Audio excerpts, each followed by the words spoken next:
It began not with the roar of applause, but with its sudden absence. Thousands of eyes fixed on the pool, expecting the final arc of water, and the trainer's practiced smile. Instead, the surface rippled once, then stilled a silence spreading like a crack through glass. The music cut mid-note, a child's laughter strangled into a gasp. People leaned forward, waiting for her to rise for the rehearsed cue that would set their minds at ease. But the stage never reset. The woman vanished beneath the waves, and the air turned heavy. A trainer's whistle shrieked high and desperate, piercing the void. Sirens followed, echoing from hidden corridors. Yet even those alarms couldn't drown the sound of nothing, the deep, unnatural hush that said something had gone wrong in a place designed to control every second. For years, the show had promised wonder, a fragile contract that said humans could choreograph the wild. And now, before families clutching souvenir toys, that promise dissolved. Some in the stands still clapped nervously, convincing themselves this was an unannounced trick. Others fumbled for phones, recording in shaky disbelief. But the longer the water stayed unbroken, the more the truth settled in like a weight on the chest. This wasn't a stunt. This wasn't rehearsed. The question hung unspoken, yet deafening. And if the surface could hide one truth, what else had been hidden all along?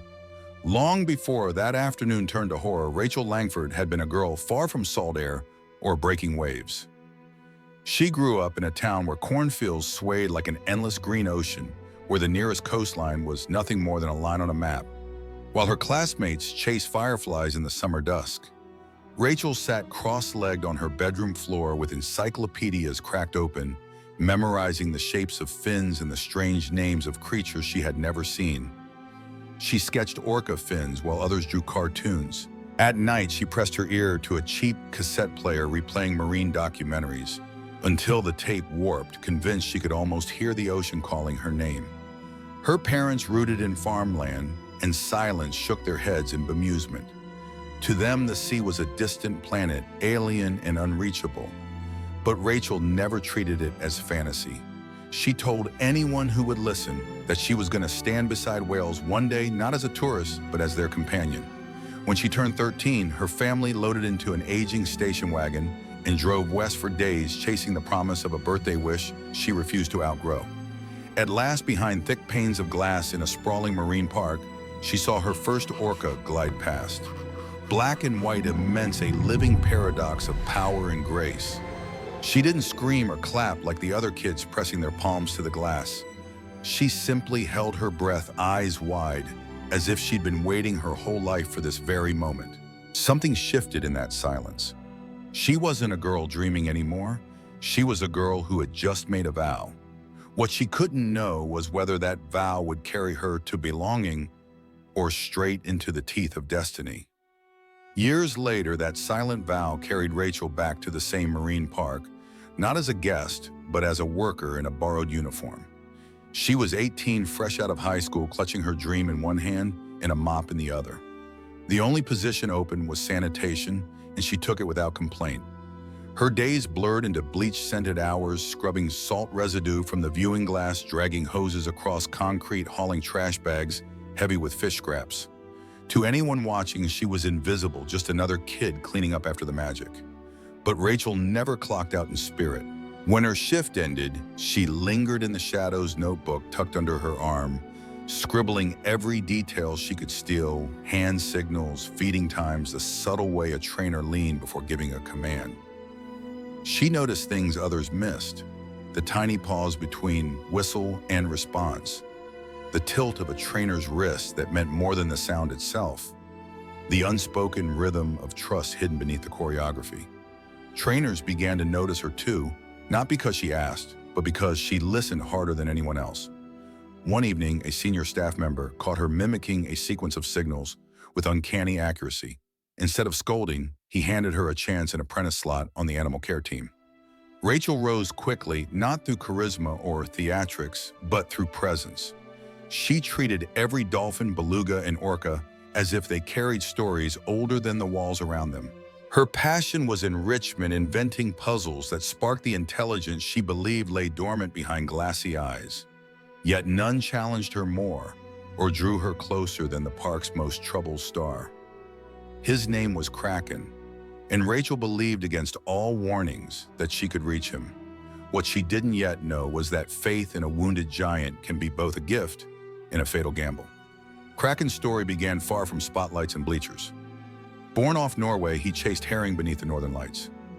He swam in tight formation with his pod, learning the songs passed down through generations, haunting calls that stitched family together across miles of dark sea. Then came the nets. One moment, he was gliding alongside his mother. The next, he was wrenched into chaos, dragged thrashing toward a world he could never understand. Concrete walls replaced currents. Food arrived in buckets instead of schools of fish. Trainers gave him a new name, Kraken. Some orcas adjusted, at least on the surface. He did not. His movements grew deliberate, almost brooding. He ignored commands, refused fish sometimes, floating motionless for hours, as if listening for an ocean that no longer answered. Whispers followed him from facility to facility. A trainer had fallen into his pool years earlier and never resurfaced. The death was labeled accidental, the file quietly buried. But among staff, Kraken carried a reputation like a shadow. By the time he reached Ocean Realm, he was a legend of caution. Senior trainers warned newcomers, respect the distance, never underestimate him. Yet Rachel refused to see a monster. To her, Kraken wasn't dangerous. He was wounded, carrying a memory of loss no tank could erase. While others hesitated, she stepped closer, voice calm gestures, gentle. Where they saw risk, she saw trauma waiting to be healed. That conviction became her trademark. Even the wild, even the broken could learn to trust. And Kraken seemed to answer her persistence with fleeting moments of cooperation. It felt like proof, like a fragile bridge slowly forming.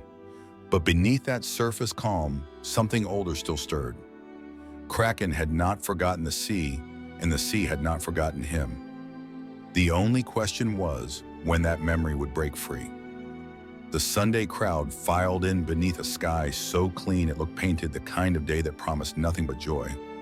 Families squeezed into seats, kids clutching plush orcas, popcorn in the air. Behind the stage gates, Rachel stood, zipped into her wetsuit, calm, in a way that made her colleagues uneasy. Kraken had been unusually cooperative all week, responding to signals, taking food, even spinning playfully in rehearsals.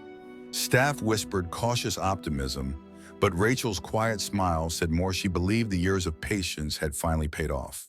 When the lights shimmered across the pool and the first notes of music swelled, anticipation snapped like an elastic band.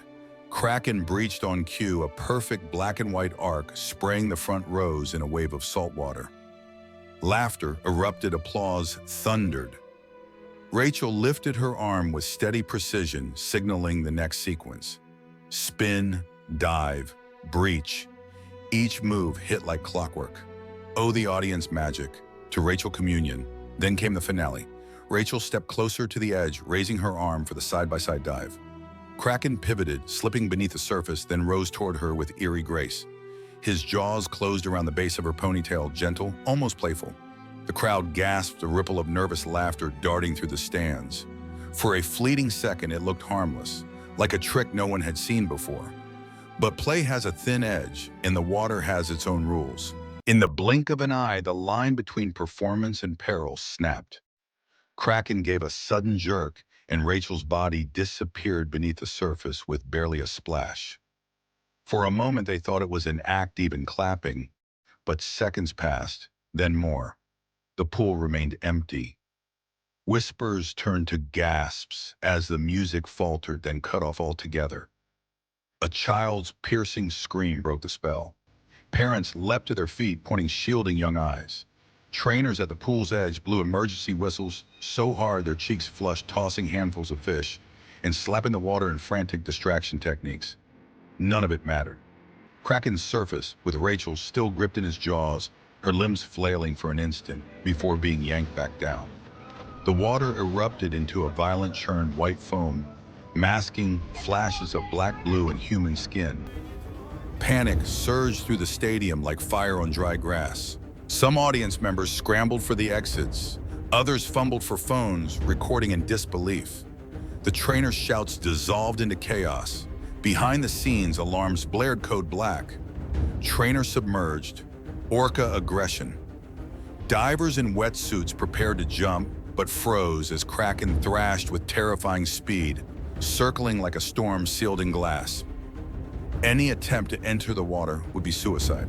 Rachel surfaced once just long enough to gasp for air before Kraken dragged her under again. The crowd saw her hair fan out in the water, saw her arms outstretched as if reaching for rescue, then nothing but bubbles and bloodied foam. Minutes stretched like hours. Trainers cried out her name, their voices cracking. Every practice signal, every desperate lure was ignored. And in those suspended moments, one truth became undeniable. The bond Rachel believed she had forged had shattered.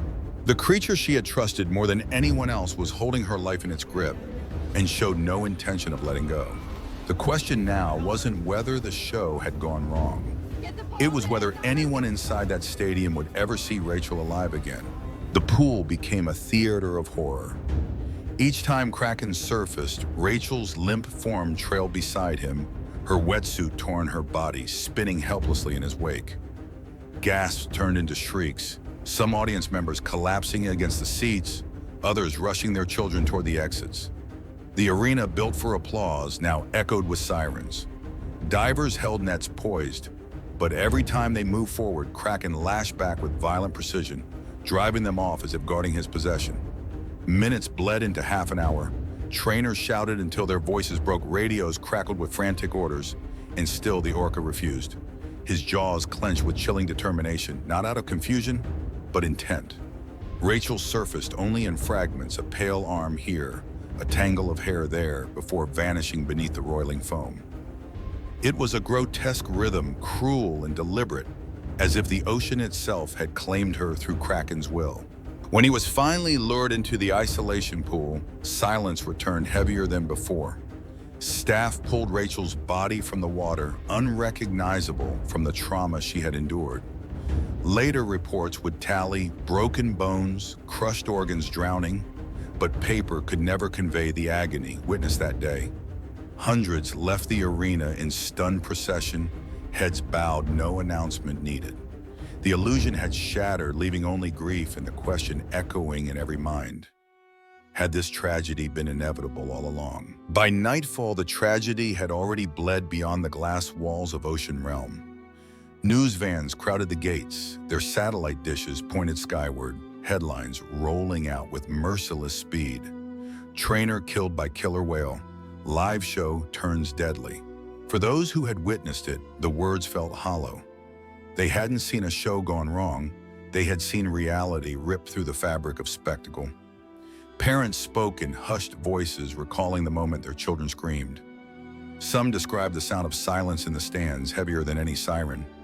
Investigators moved quickly, pulling footage, interviewing staff, combing through internal files. What they found painted a darker picture than any headline. Reports of Kraken's resistance, his long hours floating motionless warnings from trainers that he wasn't fit for performance. All of it had been logged, then quietly buried. The park's official statement called the incident a tragedy, but never preventable. That omission spoke volumes. Behind closed doors, executives scrambled to protect the brand, not the truth. Among staff, whispers spread of a pattern ignored, of signs dismissed because ticket sales mattered more than caution. Trainers who had once defended the program now exchanged haunted looks. They knew this was not a random accident. It was the result of a system that demanded applause over honesty. And yet the real reckoning was still to come. Because beyond the gates, beyond the headlines, grief was hardening into anger. Animal rights groups lit candles and raised signs at the entrance: justice for Rachel, freedom for Kraken, two cries tangled in the same night air. By the third day, Ocean Realm's gates had become more than an entrance. They were a shrine. Flowers wilted in the sun beside handmade signs, candles guttered in the sea breeze, and voices rose in two opposing chants: justice for Rachel and free Kraken. The same tragedy had split grief into factions, one mourning a woman who trusted too deeply, the other demanding release for the creature that killed her. Television cameras lingered on tear-streaked faces, while activists passed out flyers condemning captivity itself. Rachel's family stepped into the storm with remarkable composure.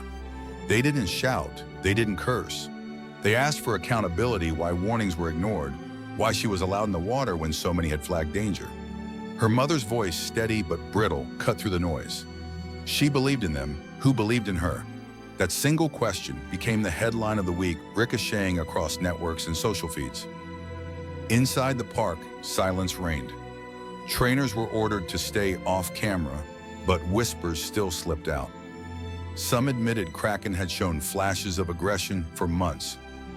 He wasn't ready, maybe never would be. Others confessed that they had long feared an accident was inevitable.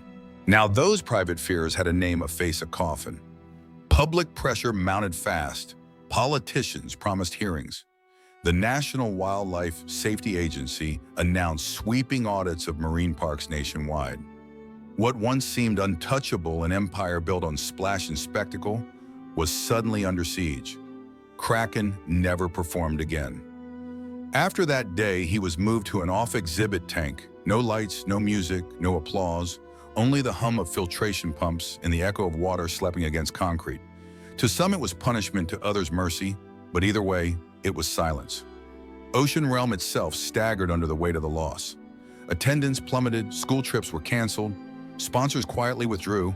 The park that once promised wonder now carried the shadow of blood in every ticket stub.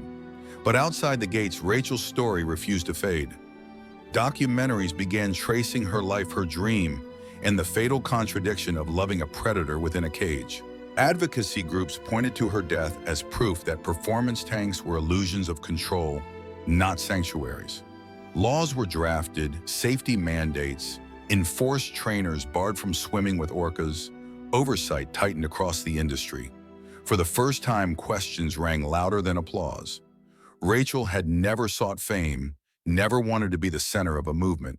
She wanted only to belong, to bridge the distance between human and ocean. In the end, it was her absence, not her presence, that forced the world to listen. She became a symbol not of recklessness, but of devotion and of the price paid when belief collides with instinct. Kraken was not a monster. Rachel was not naive. Both were captives of a system that promised magic while hiding the danger beneath. And when silence finally returned to the tank, it carried a question that no headline, no press release could silence. What is the true cost of trying to tame the untamable? If this story moved you, share Rachel's name, share her legacy. And if you want more truths that surface where spectacle fails, subscribe, because the sea always remembers, even when we try to forget.